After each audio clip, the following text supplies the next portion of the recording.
So this is going to be another movie review.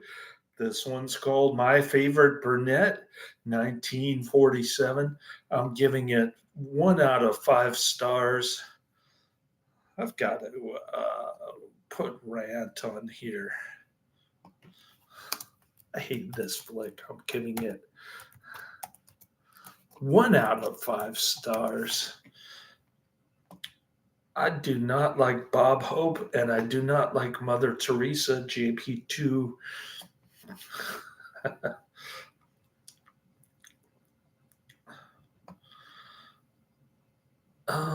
Looking at the movie poster, and it actually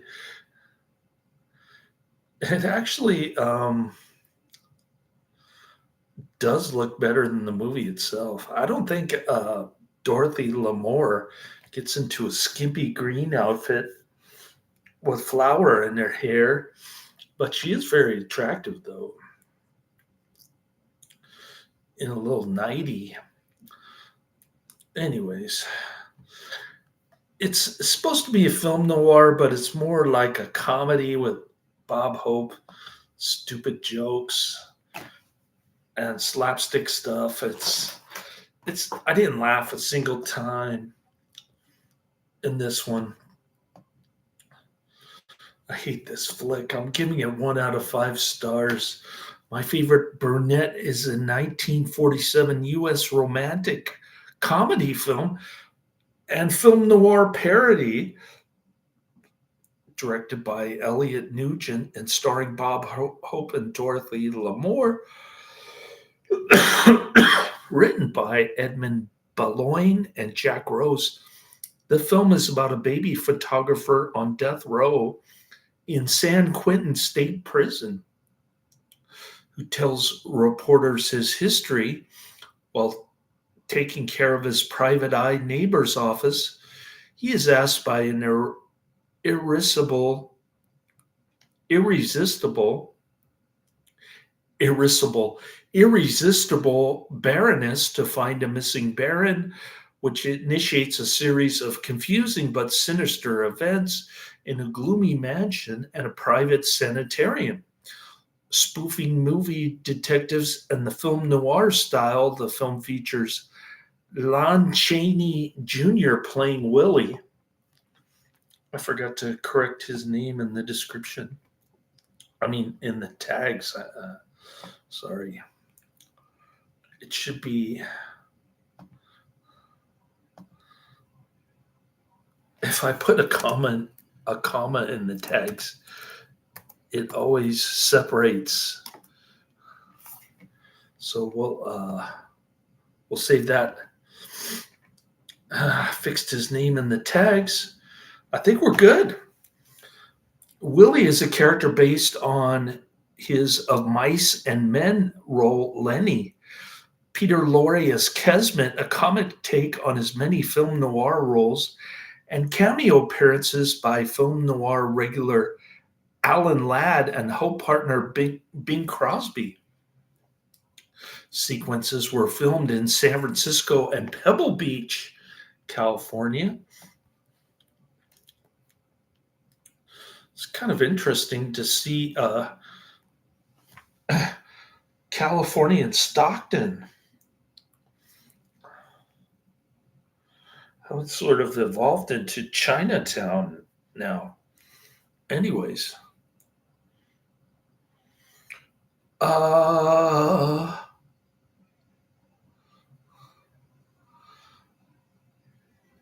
trying to think California and Stockton. Well, it's changed a lot, I think, since 1947. This place hasn't changed. It's been around for 100 years, man.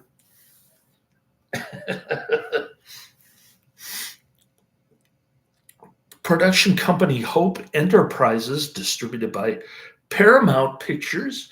Release date April 4th, 1947. Running time 87 minutes. Country US. Language English. Box office $3.1 million in US rentals. I guess they're kind of short on box office here. We'll see if IMDb says anything about box office. Usually, IMDb contradicts Wikipedia, and it's nonsensical anyway.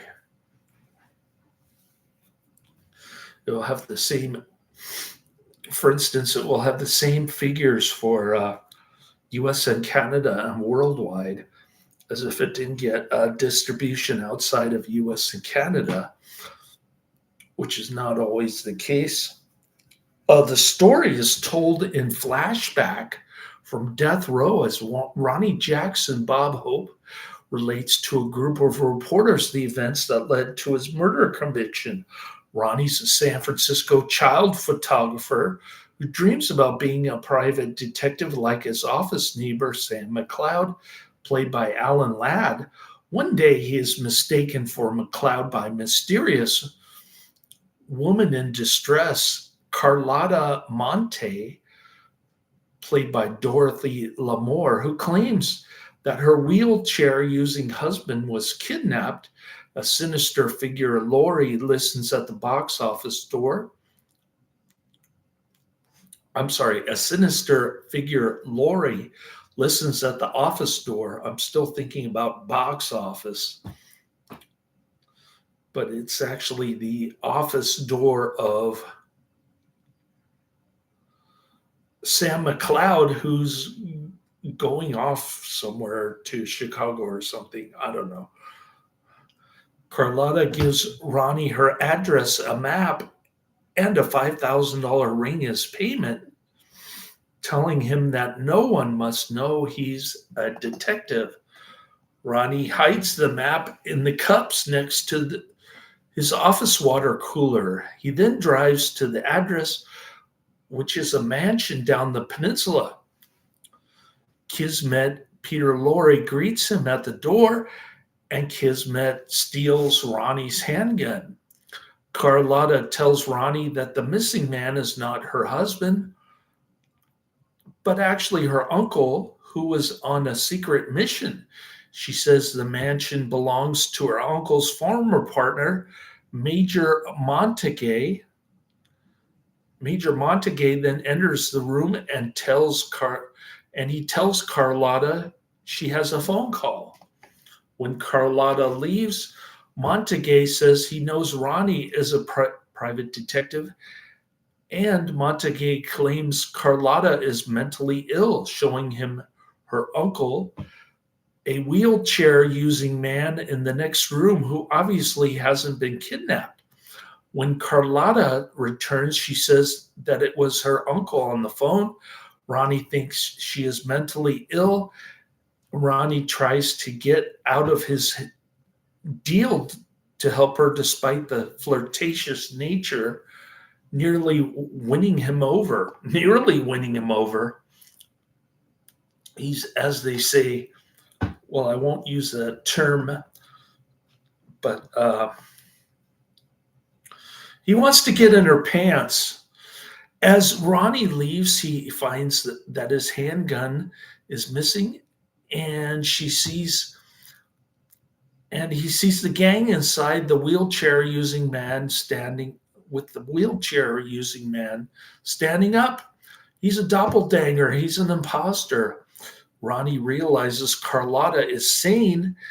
Ronnie snaps a keyhole photo of the gang as evidence. However, he's spotted by Kismet, and a car chase ensues. Ronnie manages to escape by getting buzzed into a building via the intercom by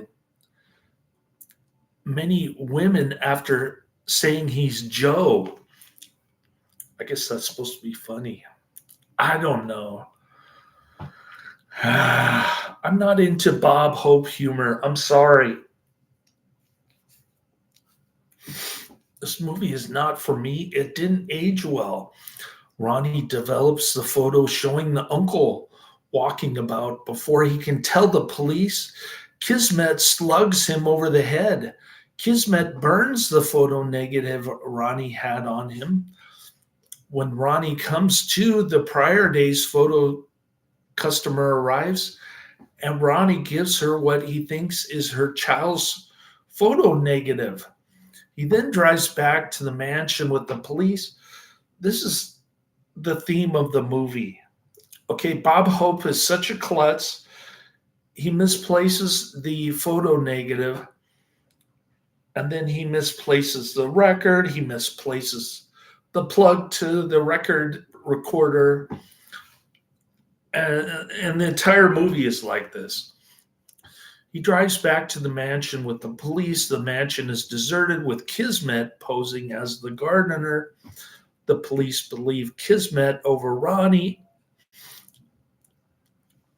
and they apologize for the interruption. Kismet then plants Carlotta's ring with a note attached to leave as a clue for Ronnie to discover. And here we have the entrance of the great Lon Chaney Jr. in a wasted role, I might add, trying to do comedy when he's a horror icon. Although he was in a very good film noir called Jailhouse USA or something like that. This fake clue leads Ronnie to see Cliff Lodge in Carmel, which he doesn't realize is a sanitarium. After a bizarre golf match with an inmate and an imaginary golf ball, which was unfunny, by the way, Ronnie is captured by the Montague gang. Ronnie is locked in a room. Carlotta is a prisoner there too. Montague explains that Carlotta's uncle had turned down his offer to buy mineral rights. Carlotta's real uncle is then wheeled into the room to prove he is unhurt, and he gives a cigarette to Carlotta. Ronnie is interrogated for the location of the map, and Carlotta lies, saying that the map is at the ferry building about an hour away. Montague sends a stooge to retrieve it. Returned to their rooms, Carlotta unwraps a secret message from her uncle hidden in a cigarette. The message says to see James Collins, a scientist. Ronnie and Carlotta are able to knock out a nurse and flee. Ronnie and Carlotta meet Collins, and they show him the map. Collins says it depicts krillite deposits from which uranium can be mined. He says that Carlotta's uncle had scheduled an important meeting with the government at the Pilgrim Hotel in Washington. Collins pockets the map, and Ronnie drives him to the police station so he can testify. As Ronnie parks, Kismet, who's hiding in the back seat with Ronnie's gun, shoots Collins, and Kismet steals the map. Ronnie and the dead Collins are discovered by the police. Ronnie flees the scene, now wanted for Collins' murder.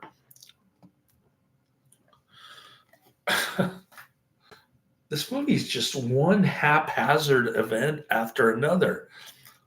And Bob Hope acts like he's so stupid.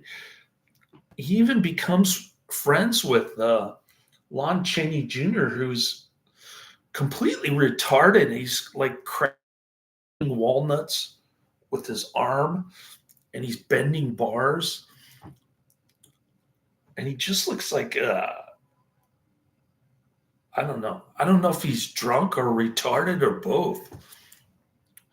Carlotta and a disguised Ronnie fly to Washington, and they go to the Pilgrim Hotel.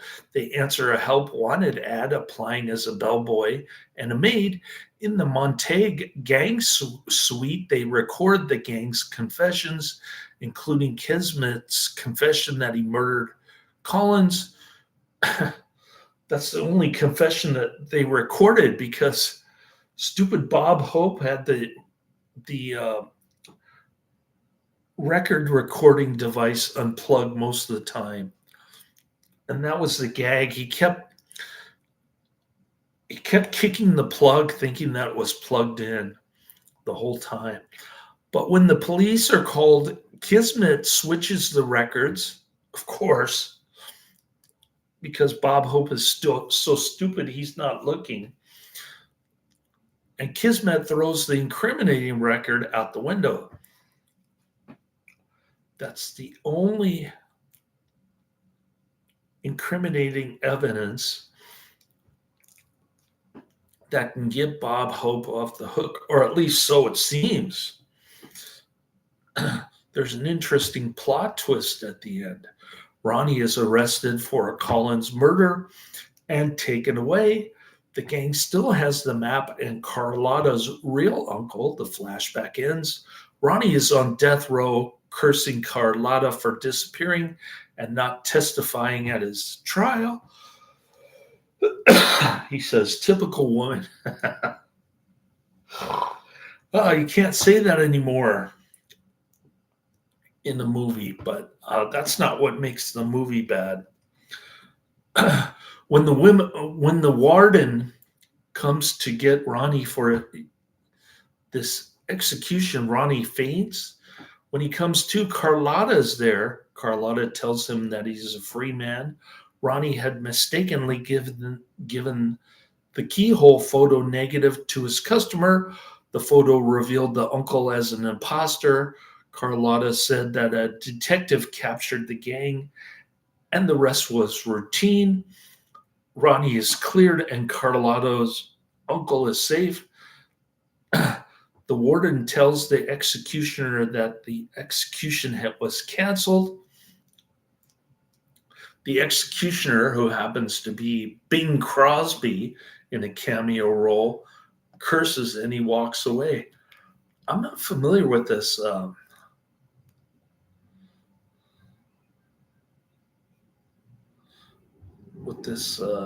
character,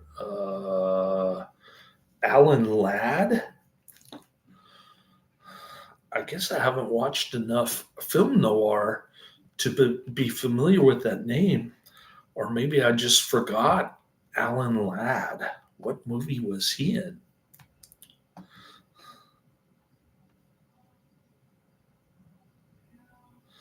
He's mostly known for westerns.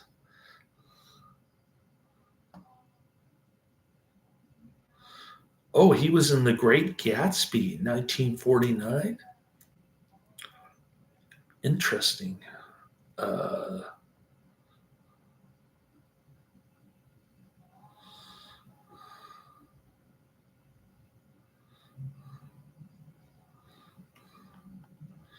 He was suspended for being too greedy.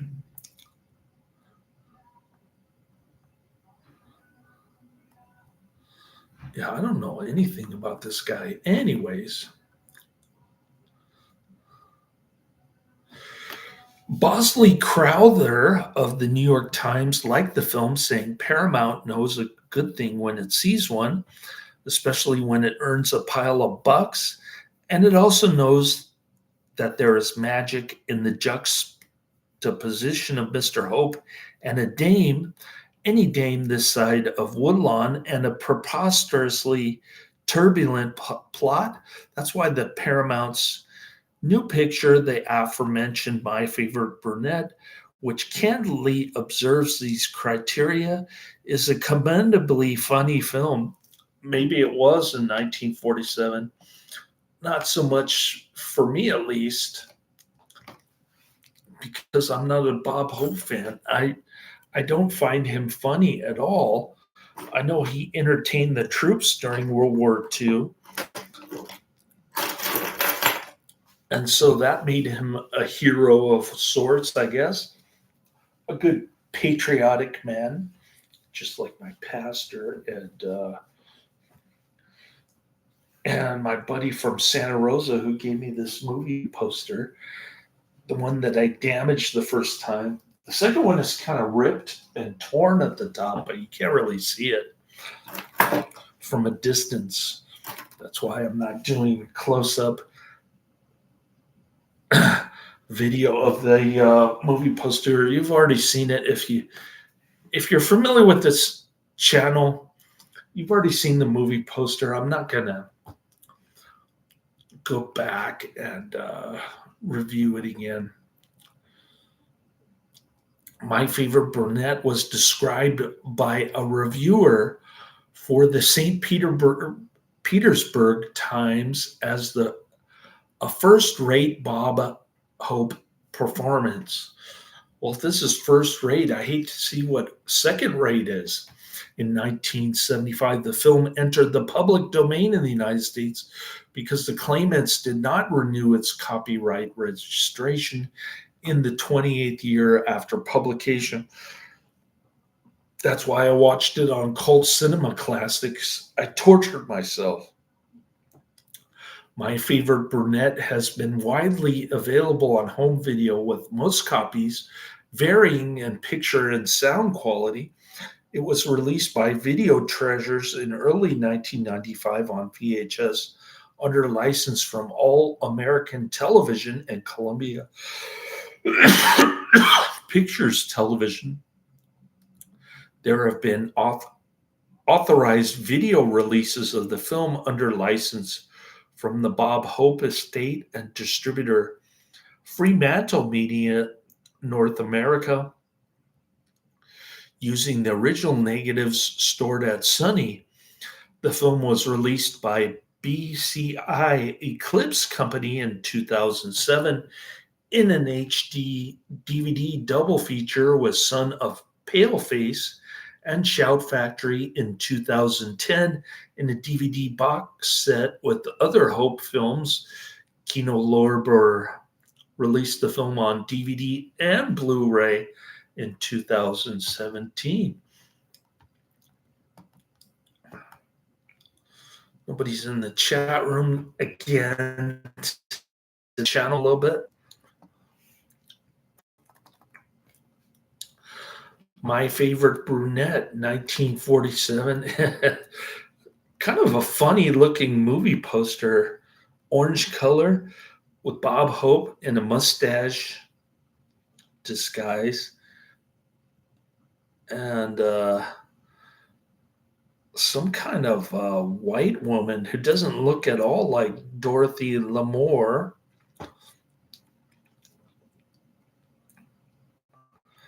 In some kind of skimpy 1947 bikini outfit with a white flower in her hair.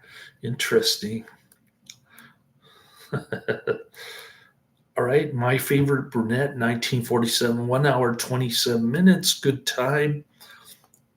It gets a pretty decent 6.7 out of 10 on IMDb, 4,100 ratings. So people still enjoy this, I guess.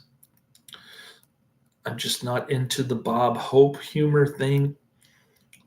That's just me. Here's a review that's much more flattering from Ma Cortez, the ubiquitous Ma Cortez on IMDb.